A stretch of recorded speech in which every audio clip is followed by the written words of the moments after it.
Praise the Lord. இந்த காலை நேரத்தில் எதிர்காலத்தை குறித்து ஒரு நம்பிக்கை இல்லாமல் இருக்கிறவங்களுக்காக ஏசப்பா இன்னைக்கு ஒரு 7 வசனத்தை நமக்கு தியானிக்க சொல்லி கற்றுத்தராங்க. ஏசாயா 54வது அதிகாரம் முதல்ல உள்ள 7 வசனம். அதில் எதிர்காலத்தை குறித்து நம்பிக்கை இல்லாமல் இருக்கிற முதலாவது யாருன்னு கேட்டால், அங்கே பாருங்க, ஒரு சந்ததி இல்லாமல் இருக்கிறவங்க, குழந்தை இல்லாமல் இருக்கிறவங்களுக்காக ஏசப்பா இந்த முதல் வசனத்தில் என்ன சொல்றாங்கன்னா, எப்போதுமே நீங்கள் மகிழ்ச்சியாக இருக்கணும், சந்தோஷமாக ஏசப்பாவை துதித்து பாடிக்கொண்டே இருக்க வேண்டும் என்று சொல்றாங்க. இங்கே பாருங்க, கம்பீரமாய் பாடி ஆனந்த சத்தமிட வேண்டும் என்று ஏசப்பா சொல்றாங்க. இங்கே பாருங்க, நீங்கள் அந்த துக்க முகத்தோடு குழந்தை, ஆனால் நம்மளால இருக்க முடியாது தான், இந்த குழந்தை இல்லை என்கிற அந்த துக்க முகத்தோடு தான் நம்ம இருப்போம். ஏசப்பா சொல்றாங்க, சந்தோஷமா துதித்து பாடி கம்பீர சத்தமிட்டு பாட வேண்டும் என்று ஏசப்பா சொல்றாங்க. இனிமே இந்த கவலையோடு இருக்காதுங்க.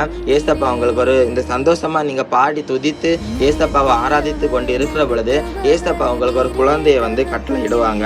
அடுத்தது 2வது வசனம். 2வது வசனத்துல கூடாரத்தில் இருக்கு. இங்க பாருங்க, இந்த காலத்துல கூடாரத்துல இருந்தா எப்படி நமக்கு இருக்கும் என்கிறத பாருங்க. ஒரு திருமண தடை ஏற்பட்டு கொண்டு இருக்கும். அந்த கூடாரத்துல நம்ம இருக்கிறதுனால இங்க பாருங்க, அவங்களுக்கு எதிர்காலத்தை குறித்ததான ஒரு நம்பிக்கை இல்லாத ஒரு கவலையான சூழ்நிலையில இருப்பாங்க. அவங்களுக்காக ஏசப்பா இன்றைக்கு சொல்ற வசனம் என்னன்னா, இந்த 2வது வசனத்துல ஏசப்பா, உன் கூடாரத்தின் இடத்தை விஸ்தாலமாக்கு, ஏசப்பா கட்டளை இடுறாங்க, உன் கூடாரத்தின் இடத்தை விஸ்தாலமாக்கு, உன் வாசஸ்தலங்களின் திரையை விரிவாக்கு என்று சொல்றாங்க. அடுத்த வசனத்துல என்ன சொல்றாங்கன்னா, நீ வலது புறத்திலும் இடது புறத்திலும் இடம் கொண்டு பெருகுவாய் என்று சொல்றாங்க ஏசப்பா. இங்க பாருங்க, இந்த வசனம் ஏசப்பா நமக்கு வாக்குத்தத்த வசனம் மட்டும் இன்றைக்கு நமக்கு தாராங்க. என்னன்னா, நீங்க நான் கூடாரத்துல தான் இருக்கிறேன் என்று நீங்க எதிர்காலத்தை குறித்து கவலைப்படாதுங்க. ஏசப்பா சொல்றாங்க, நீ வலது புறத்திலும் இடது புறத்திலும் இடம் கொண்டு பெருகுவாய் என்று ஏசப்பா சொல்றாங்க. அடுத்தது 4வது வசனத்துல என்ன சொல்றாங்கன்னு பாருங்க, விதவையா இருக்கிறவங்களை பார்த்து ஏசப்பா சொல்றாங்க. இங்க பாருங்க, நீங்க விதவையா இருக்கிறேன் என்று நீங்க இனிமே நிந்தையா இருக்காதுங்க என்று ஏசப்பா சொல்றாங்க. இந்த விதவையா இருக்கிறவங்க நீங்க நிந்தையா இருக்காதுங்க. உன் சிருஷ்டிகராகிய நாயகன் நான் இருக்கிறேன். கணவன் இறந்து விட்டான், அந்த சூழ்நிலையில இருக்கிறவங்க உன் சிருஷ்டிகராகிய நாயகன் ஏசப்பா இருக்கிறாங்க. அதனால நீங்க எந்த ஒரு சூழ்நிலையிலையும், வருங்காலத்தை பத்தியும் இப்ப இருக்கிற அந்த சூழ்நிலையிலையும் நீங்க நம்பிக்கை இல்லாத அந்த துக்க முகத்தோடு நீங்க இருக்காதுங்க, கவலையோடு இருக்காதுங்க.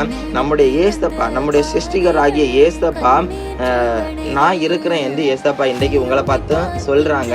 அதனால நீங்க இனிமே கவலை முகத்தோடு இருக்காதுங்க. அடுத்தது யாருன்னா, தள்ளப்பட்டவங்க. எப்படின்னா, தள்ளப்பட்டவங்கன்னா கணவன் இருந்தும் விவாகரத்து செய்து ஒதுக்கப்பட்ட அந்த நிலைமையில இருக்கிறாங்கல்ல, அவங்களுக்காக ஏசப்பா சொல்றாங்க, நீங்க இனிமே துக்க முகத்தோடு இருக்காதுங்க. கணவன் உங்களை விரட்டி ஒதுக்கி வைத்துட்டாங்க என்கிற அந்த துக்கத்தோடு இருக்காதுங்க. ஏசப்பா சொல்றாங்க, உன்னை அழைத்திருக்கிறது நான் என்று ஏசப்பா சொல்றாங்க. உன்னை அழைத்தது நான். அதனால நீ அடுத்தவங்க உலகத்தின் மனிதர்கள் அப்படிதான் இருப்பாங்க. உன்னை அழைத்தவர் நான் இருக்கிறேன். அதனால இனிமே நீ எதிர்காலத்தை குறித்து நம்பிக்கை இல்லாம இருக்காதுங்க என்று ஏசப்பா சொல்றாங்க. லாஸ்ட் வசனம் 7வது வசனத்துல என்ன சொல்றாங்கன்னா, உன்னை லாஸ்ட் வசனத்துல, இமை பொழுது உன்னை கைவிட்டேன், ஆனாலும் உருக்கமான இரக்கத்தினால் உன்னை சேர்த்து கொள்வேன் என்று ஏசப்பா சொல்றாங்க. இமை பொழுதுதான் நம்மளை ஏசப்பா நம்மளை கைவிட்டுருக்குறாங்க. ஆனா உருக்கமான அந்த இரக்கத்தினால உன்னை மீட்டு எடுத்திருக்கிறேன் என்று ஏசப்பா சொல்றாங்க. அதனால எந்த சூழ்நிலையிலும் நம்ம வருங்காலத்தை பற்றியும் இந்த நாளையிலுள்ள அந்த சூழ்நிலையிலையும் நம்ம கவலைப்படாம இருக்க வேண்டும் என்று ஏசப்பா நமக்கு இந்த அதிகாரத்தின், இந்த வசனத்தின் மூலமாக நம்ம கற்றுத்தராங்க. ஃப்ரீயா இருக்கும்போது இந்த வசனத்தை எடுத்து வாசிங்க. ஏசாயா 54வது வசனத்தை எடுத்து வாசிங்க. ஏசப்பா நம்மளோட பேசுவாங்க. Praise the Lord.